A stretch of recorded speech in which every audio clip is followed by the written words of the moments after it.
निगरान वज़ीर आज़म अनवार उल हक काकड़ ने कहा है कि उन्हें नहीं मालूम कि नवाज शरीफ किसी डील के तहत आ रहे हैं या नहीं।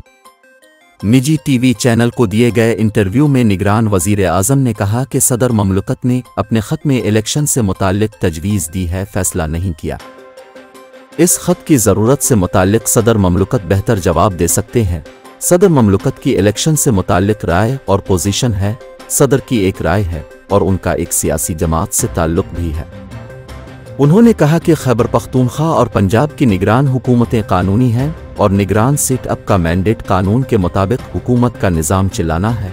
सदर के ख़त का कानूनी पहलू तब होगा जब इस पर अदालत कोई फैसला दे। अनवार उल हक काकड़ का कहना था कि नैब तरामीम से मुताल्लिक मेरा मुवक्किफ़ है कि कानून बनाना पार्लियामेंट का काम है और कानून की तशरीह करना अदालत का काम है।